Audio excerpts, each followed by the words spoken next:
Everyone, मैं कीर्ति वाजपेयी आपका बहुत बहुत स्वागत करती हूँ काव्या फैमिली ब्लॉग में एक बार से फिर। क्योंकि कई दिनों से मेरे वीडियो आप लोगों तक नहीं पहुँच रहे थे। वो इसलिए क्योंकि हम अभी थोड़े से बीमार थे, मेरी तबीयत कुछ दिनों से ठीक नहीं थी, तो इस वजह से वीडियो हमारे नहीं आ पा रहे थे। तो आप सब कैसे हैं यह बताने के लिए कमेंट बॉक्स में जय श्री राम जरूर से लिखिएगा। क्योंकि आज मंगलवार है 23 अप्रैल और हनुमान जयंती की आप सभी को बहुत बहुत शुभकामनाएं।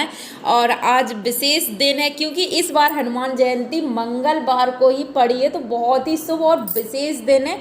और हम भी पूजा की तैयारी में ही लगे हैं। तो क्योंकि हनुमान जयंती पर हनुमान जी की पूजा करी जाती है और कुछ लोग घर पर भी विशेष पूजा करते हैं और कुछ लोग मंदिर में जाके पूजा करते हैं। तो बहुत ही सरल विधि से कैसे पूजा करनी चाहिए, कौन सा उपाय करना चाहिए, वही सब जानेंगे इस वीडियो में। तो हम भी आए हैं अपने बगीचे में और थोड़े से फूल और पत्तियां तोड़ने के लिए। तो हमने अकौआ की जो पेड़ है मेरे घर में, सफ़ेद अकौआ, उसकी पत्तियां तोड़ ली हैं। 11 या 21 पत्ती तोड़ लें और इसके माला बना के हनुमान जी के मंदिर में हनुमान जी को पहनाई जाती है। बहुत ही विशेष माना जाता है इस माला को। जो भी आपकी मनोकामना है, विशेष मनोकामना है, तो वो ज़रूर इस दिन पूर्ण होती है। अगर आंकड़े, सफ़ेद आंकड़े, ध्यान रखें सफ़ेद ही आंकड़े की जो पत्ते हैं वही लेने हैं और हनुमान जी को उसी की माला पहनानी है। तो किस तरह से माला बनानी है और कैसे बाबा को पहनानी है, चलिए देख लेते हैं। तो पहले हमने पत्तों को अच्छे शुद्ध एकदम अच्छे से जल से धुल लिया है और बस अब हम जाएंगे माला बनाने के लिए। तो अब यह कि मंदिर में पूजा करें या घर में, तो यह अपने अनुसार देख लें। आपको घर में सुविधा है तो घर में कर सकते हैं, नहीं तो मंदिर जाना बहुत ही शुभ है। क्योंकि हनुमान जी का जो मंदिर आपके घर के आसपास है वहीं पूजा की जाती है। हमारे यहाँ यही होता है कि हनुमान जी के मंदिर में ही हम या तो पुआ या बेसन के लड्डू का बाबा को भोग लगाते हैं और इस दिन चोला हनुमान जी को समर्पित करते हैं। वैसे हर मंगलवार को करते हैं, लेकिन आज तो हनुमान जयंती है तो हनुमान जी की घर पर भी पूजा कर सकते हैं। चौकी लगा के हनुमान जी की कोई भी तस्वीर, पंचमुखी हनुमान जी की या बाल स्वरूप हनुमान जी की कोई भी तस्वीरें रख के उसकी आप पूजन आरती भी करी जाती है घर पर। लेकिन हम लोग मंदिर में ही जाके पूजा करेंगे और वहीं पे यह जो माला हमने आंकड़े के पत्तों की बनाई है वो भी बाबा को वहीं पे पहनाएंगे।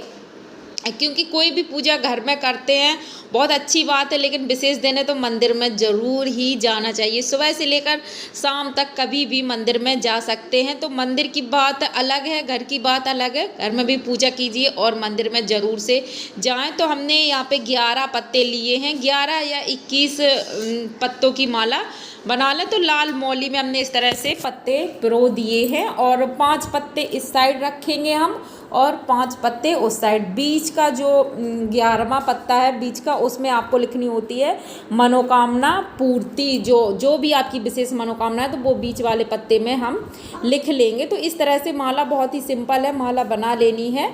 और हमारी भी माला बन गई है 11 पत्तों की।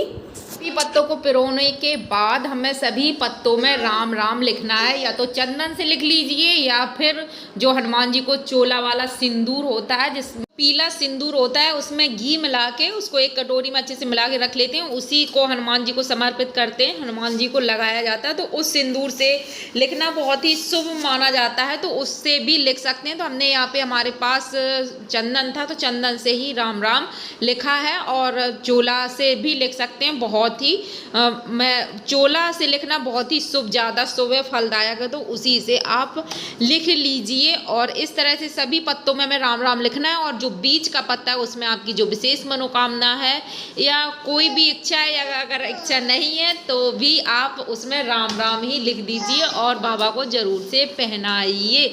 ये मतलब हनुमान जयंती को भी यह कर सकते हैं और शनिवार या फिर किसी भी मंगलवार को भी हनुमान जी को यह माला पहनाई जाती है। तो इस तरह से हमने सभी पत्तों में राम नाम लिख लिया है और इसके बाद माला को बांध देंगे। अब यह माला हमारी बिल्कुल तैयार है। अब चोला की बात करें कि पूजन की सामग्री में हमें क्या क्या लेके मंदिर जाना है, तो के लिए हमें पीले जो बेसन के लड्डू है, शुद्ध मतलब घर में बनाए, बहुत ही शुद्धता से बनाए। बाजार का भी खरीद सकते हैं लेकिन घर में बनाए तो बहुत ही ज़्यादा अच्छा रहता है। तो हमने भी घर में ही बेसन के लड्डू बनाए हैं भोग के लिए। 7-11 लड्डू बेसन के बना लीजिए और वही हमें भोग आज हनुमान जी को लगाना होता है। तो वही भोग के लिए लड्डू रखें, इसके बाद धूप दिया और यही बस साधारण सी हनुमान जी की पूजा होती है। अगरबत्ती, धूप बत्ती, घी का दीपक लेके मंदिर जाना है। और चोला की जो सामग्री है, चोला की जो सामग्री है उसमें सबसे ज़्यादा महत्वपूर्ण होता है पीला वाला सिंदूर, जिसको गाय के शुद्ध घी में